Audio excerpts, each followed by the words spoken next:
May we know the position of the medical and scientific experts in the local protocols being implemented in the province of Cebu?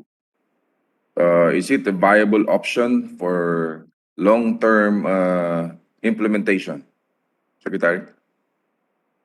Ngayon po ang national policy, batay po sa resolution na inilabas ng IATF noong Mayo ngayong taon po, ay yun pa rin po ang atin isinusulong at nagkaroon po ng suporta ito mula sa atin Pangulong Duterte, na yung quarantine ay 14 days pa rin po yan at 10 araw doon sa facility at 4 days pagkatapos matapos yung 10 days of facility quarantine and test on the 7th day. So ito naman po kaya ang isinulong po ito ng IATF dahil ito rin po ang naging malakas na rekomendasyon ng ating po mga all expert group and the technical advisory group of experts, sila Dr. Salvania. In fact, kasama po natin si Dr. Salvania ngayon. If I can just request the good President, Mr. President, if maiksi lang po yung kanyang presentation para mabigyan po ng kaluwanagan kung bakit ito pa rin po ang ating policy na sinusunod pang national, yung quarantine protocol. Salamat po. Yes, Mr. Secretary, considering all factors with our people's health and safety in priority, is the IATF open to reviewing and revising its guidelines para maibsan naman ng paghihintay, gastusin, alalahanin ng ating mga OFWs and ROFs? Salamat po. Patuloy naman po na talagang nirepaso ng IATF ang ating pong mga technical working group and small working group. Ito pong mga mayat-maya na mga minumungkahi o suhestyon ng mga iba't ibang mga local government units. Ano po. Pero kasi sa ngayon, tugon ito sa namamayagpag na variants, lalong-lalo na po ang Indian variant or Delta B1617.2, na kung titingnan po natin ang karanasan ngayon ng United Kingdom, rumaragasa po muli ang kanilang mga kaso despite the fact na more than 50% of the population ay meron na silang vaccination at malaking bilang, mga 42,000 ay ang kanila pong nakilala na ang infected dito are with the Delta variant, ano, yung B1617.2. So nakakatakot po kasi kung magluluwag tayo ng quarantine natin, baka may makalusot na makapasok yan, siguradong makakapanghawa sa mga pamilya o kung hindi naman sa mga komunidad, ay baka magkaroon tayo ng sitwasyon ala India na grabe po yung nangyari, hindi po kakayanin ng ating sistemang pangkalusugan yung ganun pong kabigat na surge, no? So talagang kailangan po ito ang IATF, talagang patuloy po kami na ikipag-ugnayan sa ating pong mga eksperto. Kanya bukas naman po ang aming tanggapan para makita ang kumpletong presentation o documents na pinaiiral ng mga LGUs katulad ng Cebu. Salamat po. Yeah, if that's the case, what are the other options you're considering to ease the burden of our OFWs and ROFs? Katulad po ng pag-uwi nila, yung gastos nila sa habang naka-quarantine sila, no, sa paghihintay nila. Paano po natin sila matutulungan sa aspeto na yan? Mr. President, Mr. Senator, alam ko po ang OWWA ay nabigyan na po ng karagdagan budget para po sa kanilang cost ng kanilang quarantine facility. And if I may ask, Mr. President, pwede po ba ma-recognize lang po si Secretary Ed Año para sa kanyang karagdagan kasagutan? Go ahead, Secretary Ano. Yeah, maraming pong salamat, Your Honor, Mr. President. Nag-start naman po tayo ng adjustment. Nagsisimula tayo sa mga fully vaccinated OFWs who have been vaccinated in the Philippines na mababa na po yung kanilang quarantine days, hanggang 7 days na po yung ibibigay natin. At meron tayong small working group na nag-aaral kung paano naman yung mga susunod na mga vaccinated returning Filipinos and OFWs na hindi dito na-vaccinate. Kailangan lang namin yung masusing authentication, which we are working now. So eventually po ay nag-a-adjust tayo, nagre-reduce ang quarantine days based on the vaccinated individuals. So in the next coming days, meron pa pong kami mga adjustment. But what is really important is itong 10 days na nasa quarantine facilities, we are ensuring na walang makakalusot na variant because we cannot afford to be in a situation like Brazil, India. It will be a lot costlier to us. So we are on the side of caution. And after all, this is part of the border security, part of the whole effort na wag makapasok yung ating mga ibang variant dito. And the vulnerables are our OFWs and our returning Filipinos. So hindi naman po ito permanent, it's just temporary. So konting tiis lang po as the vaccines come, dumarami na yung ating mababakunahan. And then we are adjusting accordingly. Thank you, Mr. President, Your Honor. Thank you, Secretary Anyo. Mr. President, is Governor Gwen still here? Meron lamang po akong katanungan. She could be, she's still online. The office of the provincial government is still online. So let us see. Governor Gwen, are you still on? Yes, Mr. Yes, President. go ahead. Okay. Gov Gwen, are you aware of the recent pronouncement of from Secretary Roque that the President has ordered LGU Cebu to follow Iatf quarantine protocol for OFWs and ROFs? May I get your comment and reaction on this? Yes, Senator Pong. I am aware of that. And at the outset, allow me to say that I have only deep respect for the President and the office that he represents. As Governor of the province of Cebu, I am also mindful of the fact that a greater majority of the Cebuanos support the President. In fact, in the last presidential election, President Duterte got a majority of 1.2 million votes, a margin of 1.2 million votes over his closest rival. So with that in mind, allow me also to state that I also have great respect for the rule of law. In Cebu, we are not only talking about an executive order, but a provincial board ordinance that was passed by our provincial board unanimously, adopting the protocols of my executive order. As we all know, a provincial ordinance, unless declared ultra vires in a proper court, is the local law of the land, in accordance with Republic Act 7160, otherwise known as the Local Government Code. And so, out of deep respect to the President,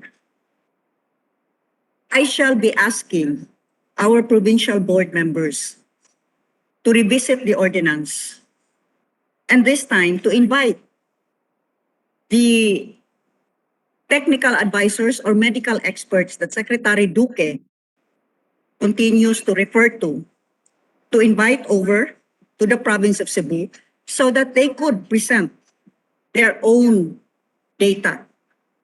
You see, in the last meeting that we had with the President had requested Secretary Duque to present a critique of the Cebu Protocol. We had not been furnished a copy of that critique. And so we are unaware, particularly where we could go wrong. So we respect the opinion of the medical experts of Secretary Duque. And they will be kindly invited, including members of the IATF who may wish to accept our invitation before the provincial board so that they shall be guided accordingly. A revisit of the ordinance I shall be requesting because I cannot unilaterally set aside the implementation of an ordinance lest I be accused of dereliction of duty. But that is as much as I can do. Request the provincial board to study the ordinance after the medical experts' critique and opinions shall be lengthily presented and discussed here in the province of Cebu at the Capital Social Hall. I am right now extending that invitation, and I am glad that I heard Secretary Duque himself saying he is open for adjustments. I heard Secretary Anyo say that about the same thing. And so let us reach out and try to meet common ground. I had presented our data. Secretary Duque keeps on insisting that Dr. Salvania presents his. But it's out of my hands. This is a provincial board ordinance that the provincial board has tasked me to implement as the chief executive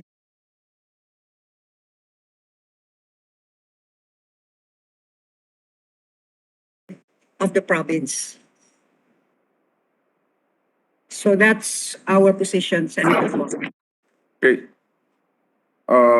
Thank you, Madam Governor.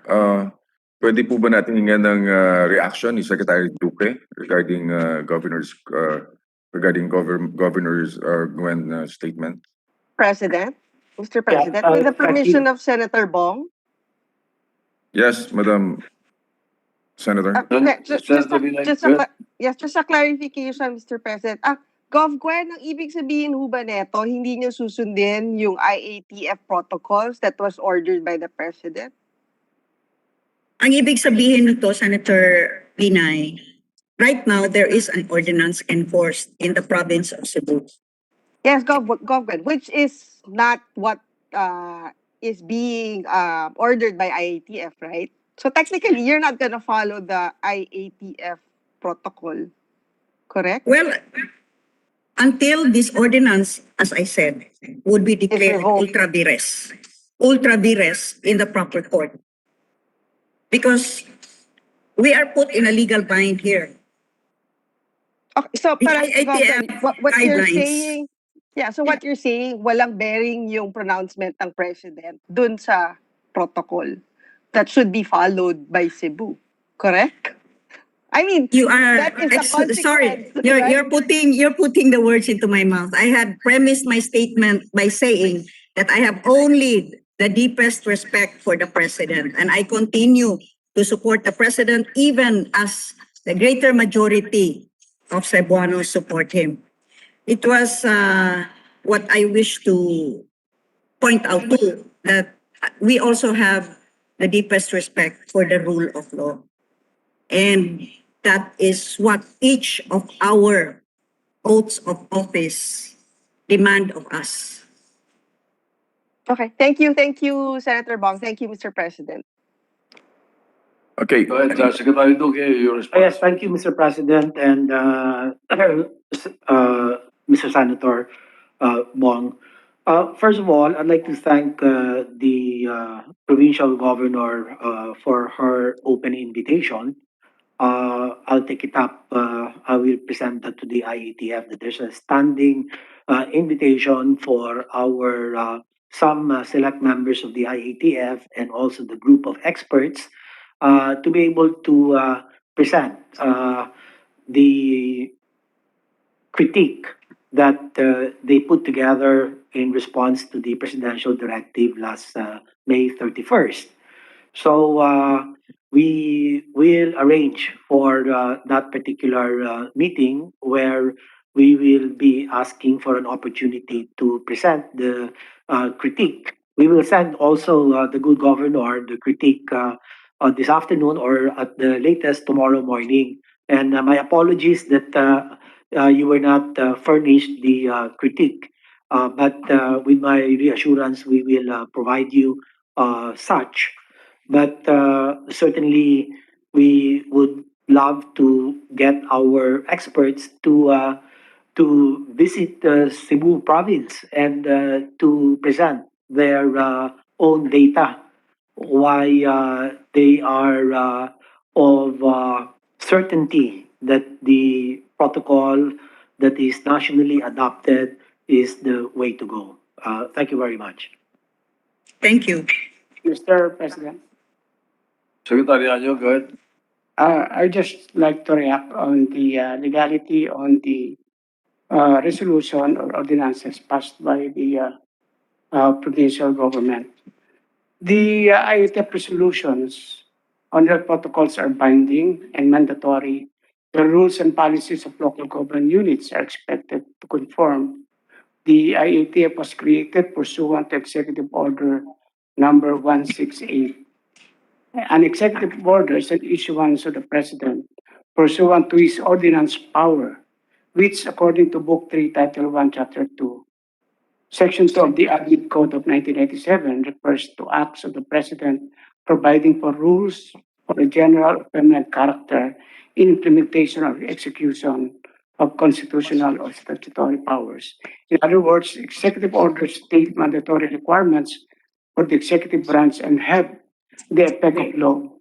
They are issued in relation to a law passed by Congress or based on powers granted to the President in the Constitution and must be consistent with those authorities. And since local government units are under the executive branch, they are expected to follow the command of the national government exercised through the executive power of the chief executive. Hence, no amount of an executive order or ordinance from the province can therefore defeat this power of the president, rooted on a constitutional precept, considering that the Constitution is the fundamental and highest law of the land. So in other words po, hindi mo po kailangan ng ultra vires because at the first instance, the ordinance or the resolution is in the first place opposing the resolution that has been approved by the president. So yun na po the comment, Mr. Mr. President. Chairman, just a point of Mr. clarification. President. Go ahead, Senator Yes. Lacson. In effect, what you're saying is the president can override a provincial board resolution or a municipal ordinance. That's what you're saying, Secretary Anyo. Yes, Your Honor, being the chief executive and the head of the executive branch as mandated in the Constitution. Via an executive order. Yes, sir. Thank you. Thank you very much. Mr. President, if I Go may, ahead. Mr. President, the IATF was created, yes, by virtue of Executive Order 168, signed by then President Noynoy Aquino. The chairman of the IATF is the Secretary of Health.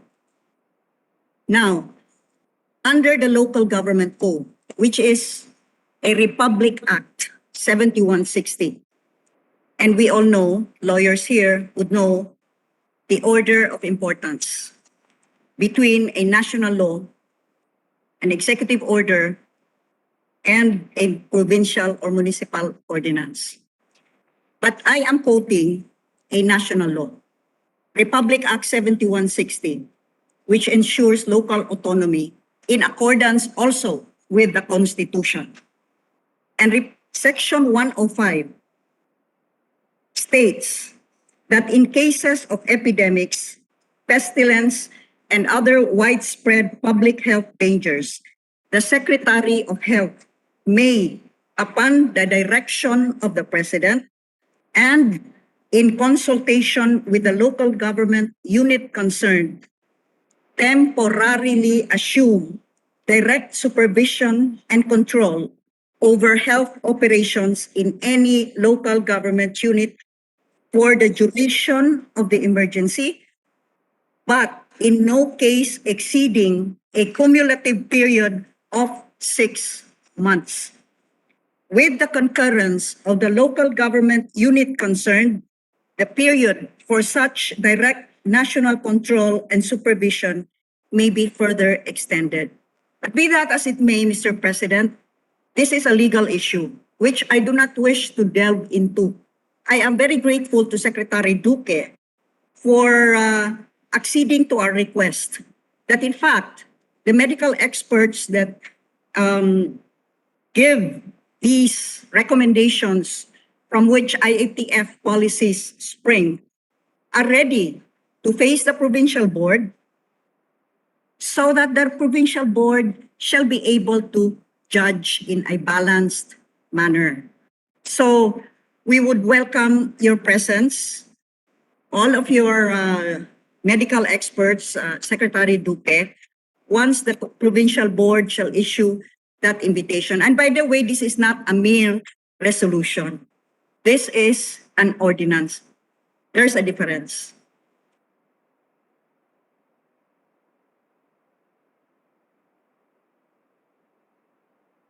Mr. President?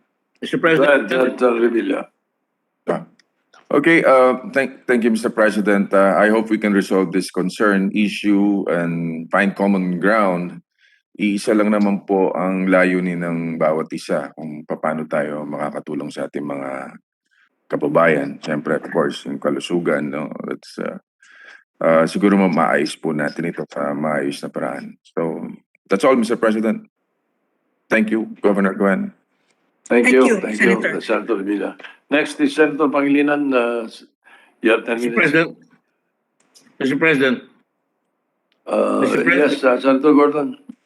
Just as a follow-through, if I may, with the permission of Senator Pangilinan, I'd like to thank you, Mr. President, just to support the position of Governor Gwen, who's a very good friend of mine and their family. Let me just say that I support it because principally the Constitution, Article 10 provides that the executive power shall be vested in the President of the Philippines, Mr. President. And it says, shall exercise general supervision over local governments, provinces with respect to component cities and municipalities, and cities and municipalities with respect to component barangays, shall ensure that the acts of their component units are within the scope of their prescribed powers and functions, Mr. President. Now, when we go to Section 05, which has been cited by Governor Gwen Garcia, it says direct national supervision and control by the Secretary of Health. In cases of epidemics, pestilence, and we may classify this situation as pestilence and epidemics, and other widespread public health dangers, the Secretary of Health may, upon the direction of the President and in consultation with the local government unit concerned, temporarily assume direct supervision and control over health operations, which is only correct in any local government unit for the duration of the emergency, but in no case exceeding a cumulative period of 6 months. With the concurrence of the local government unit concerned, the period for such direct national control and supervision may be further extended. Now, Mr. President, Cebu is an island. It is not contiguous to other provinces. Walang border yan na land border sa ibang probinsya. Para makapasok ka galing sa Bohol, magfe-ferry ka, pwedeng sitahin yung ferry sa Bohol, pagpasok at paglabas. Ganoon rin po sa Kamaynilaan, yung mga airport, yung mga seaport, mahaharang yan. So, pag sinabi ng local government, and I've been a mayor, kaya nilang gawin. And in this particular case, sabi ni Governor Garcia, lahat ng provincial board, lahat ng mayor, lahat ng congressman ng Cebu, ay pinananagutan nila na kailangan talaga, because of the cultural imperative na yung mga kanilang mga OWWA na nagpapakahirap sa ibang bansa, uuwi. At minsan lang nila makikita sa 1 taon o 2 taon yung kanilang pamilya. In the wisdom of the local government, dapat payagan yung mga yan. Provided sagot nila na talagang hihigpitan yung mga protocol na nakamaskara, nakamask, naghuhugas ng kamay at lumalayo. Besides, Mr. President, hindi ko naman pinamaliit. Ako po ay nasa Red Cross. Ilan po ba ang namamatay sa atin? We ain't done so bad, Mr. President. Marami sa atin gumagaling. nakikita naman natin, lalo na kung susundin yung ating gagawin na paghihigpit. Naniniwala ako kakayanin ng Cebu po yan. Hindi ako nagpapakislap sa Cebu. I just find it na kailangan ang objective ng bayan natin ngayon. Mapawi yung COVID at pagkatapos, even bago pa mapawi yan, makapagtrabaho. Pwede naman magtrabaho ngayon dito sa Manila basta nakamaskara ka. Nakamaska o kaya meron kang tinatawag na nag-iingat ka sa lalapit sa tao, hindi ka nagsishake hands at lumalayo ka sa kumpulang. Pwede paandarin ng mga pabrika basta nakaganyan ang mga tao. Wala namang pipigil dyan at hindi naman mamamatay ang tao basta-basta kung susundin nila yan. Palagi ko, ang kinakatakutan ng Secretary of Health ay yung tinatawag natin mga variants. Pero nakikita ko, ang namamatay sa atin compared with America, compared with Europe, compared with everybody else, ni wala pang 2% ang tinatamaan ng COVID dito sa Pilipinas, na 1+ million tayo, ang population natin ay 110 million. Ang namamatay ay about 22,000 ang namamatay. So para makapaghanap buhay, para makita ng mga kababayan natin, yung mga yan, dapat payagan. Una, pag nakapagdalawang bakuna naman na sa ibang bansa, dapat papasukin na yan. At pagkatapos sa 7 days sa bahay, mag-test. Pwede po yan. Hindi naman po dumasabayan, magagawa naman po yan. At kung ikaw ay nakapag-test sa ibang bansa, kailangan mag-test ka uli dito kung testing. Dahil ako, may experience ako dyan. Tinabi ko na rito sa mga kaibigan ko sa Cebu, na pag kahit na ikaw nagpa-test doon sa lugar na kakaalisan mo, pagdating mo, pwede ka makapulot ng sakit doon sa aeroplano o doon sa airport na pinagalingan mo at magkakasakit ka, hindi mahahagip ng testing yan. Abot yan ng at least 5 or 7 days. Kaya dapat on the 7th day, hanggang doon, pwede silang ma-quarantine at pagka sila ay nag-negative, pwede na silang i-quarantine continuation doon sa kanilang barangay, subject to the block leader or the purok leader na babantayan sila doon at subject na magagawa nila yung mask. Kaya ng Cebu yan. Alam ko, kaya nila yan. Nagkakaisa yung mga Cebu yan. At saka hindi lang yan. Mga Bohol, kaya rin yan. Yung mga island provinces, kaya yan. So my position, Mr. President, is I've often heard some of our leaders say, federal government. Sa federal government ng Amerika, kung ayaw ng New York sundin yung presidente ng Amerika, meron silang sariling batas, gagawin nila yan. Sa Massachusetts, gagawin nila yan. Sa California, gagawin nila yan. Because that is the spirit of federalism. Local autonomy. And we may as well practice local autonomy, not just say it, but do it. Of course, there will be a risk. If something happens, if it goes south, then we can reimpose the restrictions provided for by the president who means well. And therefore, if we can do that, then magkakaroon tayo ng safety sa ating mga kababayan. I just want to make sure na yung mga tourist establishments may bubble, makapasok na sa Cebu. Yung mga magtatrabaho, makapasok na basta meron silang mask at ginagawa yung mga protocols. At kung talaga naman, nabakunahan na, bakit pa natin pipigilin? Pwede pa talaga magkasakit kahit nabakunahan. Kahit na pwede sila maghawa. Pero kaya kailangan nakagamit sila ng protocol na sinasabi ng ating bansa. Yun lang po, Mr. President, with all due respect to Secretary of Health and the President, that is my position, and I would just like to support yung mga local folks natin na gusto na talagang makaabante. Kung makita mag-succeed yan, baka magaganahan yung ibang mga local governments na sundin yung mga protocol na ginagawa ng Cebu. Kung hindi lalaganap yan, malaking bagay yan, makakapagtrabaho tayo, makakaaga tayo, makabangon, at ang mangyayari dyan ay masaya pa ang tao natin. Thank you very much, Mr. President, for your patience. Thank you, Senator Pangilinan. Thank you, Mr. President. Just on that point, and besides it's my time, I can yield to Senator Pia if she wants to also add to that. But if I may just immediately, very quickly, on the issue of the role of the local governments and its relationship with the IATF. I share the sentiment of the good governor, Governor Gwen. In fact, Republic Act 11494, Section 4, letter P, defines the role of the IATF and the role of the LGUs. And it's clearly spelled out. When it comes to cross-border, if I may quote, provided that pursuant to the constitutional right of freedom, this is Section 4, letter P, of movement of persons, the IATF EIB shall be responsible for providing guidance on cross-border concerns, including but not limited to locally stranded individuals, OFWs, domestic travelers, and residents. But here's the thing. The last phrase of the said paragraph says, while the LGUs shall determine the policies and regulations within their respective jurisdictions. And that's precisely what the ordinance is for. It is a policy and a regulation within their jurisdiction. So with due respect to Secretary Anyo and Secretary Duque, I think the governor's position is four square behind Section 4, letter P of Republic Act 11494.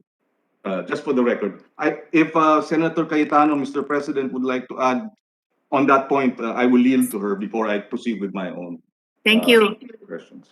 Thank you, Mr. President. Yes, I appreciate it. Thank you very much, Senator Pangilinan, for allowing me to intervene. Actually, Mr. President, I had meant to pose a question or two to the previous resource person, Ms. Toots Ople of the Ople Center, no? But her testimony was is directly related to the situation in Cebu because it's about the OFWs. She had to leave early. That's why I had also requested that she be called and that I could interpose questions. Oh, she's still there. So anyway, I just tossed this to the body and asked for His Honor's allowing Ms. Ople to respond and Governor Gwen also, and as well as our government resource persons. Mr. President, I think it is high time that IATF no? Wag nang planuhin yung pagko-consider ng invitation or mag-isip kung kailan pa pupunta. It's been over a year since we started living in this pandemic. And I think we have so much data already, and I know the health professionals know that I am their first champion. If there's anyone else in the Senate that is always, pushing for their positions to be heard, that would be me. However, after 1 year, we have reality. Kumbaga reality show na to. And there's information that we need to see on the ground. So here we have a situation of Cebu having, again, like our good colleague, Senator Gordon pointed out, it's isolated, it's an island. They have protocols in place, but hindi na puntahan yan. Kung pwede bukas, sa Makalawa, puntahan nyo na, alamin nyo yung protocols, because if in fact their protocols are as the good governor says it is, and as Toots Ople, who has vast experience with OFW, says that these are responsible people. They left their homes. Why will they go back and be that irresponsible? We also have to put a sense of trust. And I wanted to also verify, because that's what Ms. Ople said, that papayagan natin on their word or on the vaccine card yung foreign investors, pero yung OFWs natin, hindi. I hope that's not the policy, no? Because Ms. Ople referred to that. Please somebody confirm, because that's terrible. We set a double standard. Meron tayong pinapaniwalaan na foreigners, tapos yung sariling atin, di natin paniniwalaan. So my point is, maybe we can get a response. Well, Secretary Duque already said that they're willing to go. Can we really get you to go? And if, in fact, if I may recommend, total, I know under the leadership of Secretary Galvez, lahat naman nilulusob nyo eh. I've seen, I know where you've been. You've been everywhere with Secretary Dizon. Go to Cebu and then go further than that. I'm sure Governor Gwen would be happy to host, no? To look at the protocols in place in the barangays so that you can determine for yourself if it works or it doesn't work. Why? I go back to the statement of Ms. Ople. Malapit na yung Pasko para sa mga OFW. Ngayon pa lang nagpaplano na sila. So aayaan natin na dagsain tayo tapos wala tayong protocols. Or sadly, meron, but the protocols are so insensitive, and in the words of Governor Gwen, inhumane to our OFW. So why not now? Why not now do this? It's not, I cannot even call it practice because it is very well orchestrated, Observe the plan that they have rolled out and then make a critique on it based on your own observations. Let's do it that way, because come Christmas, we want our OFWs to have a semblance of family, to be able to come home. And it'll be too late by then to determine what policy works and doesn't. Now would be the best time. So I urge IATF, in fact, if possible, I'm not the type to put anyone on the spot, but can we get a commitment that number one, you'll go, I know you can easily say yes to that, but really go down on the ground and consider a role, to consider observing this for, let's say, 30 days. It's a challenge to Cebu to prove, because they showed the numbers, unless you will tell me that those numbers are wrong, that the transmission that is obtained from OFWs is higher than what they said, because the number was so small, 0.4, if I remember right, 0.1 to 0.4.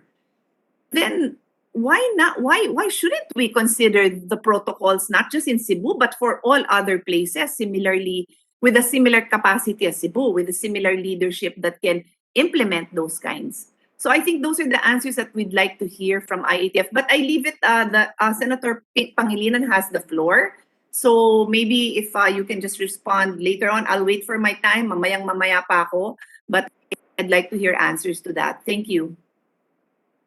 Thank you, Mr. Chair. May I proceed with the permission of the chair? With the permission of the, is the chair, can the chair hear me?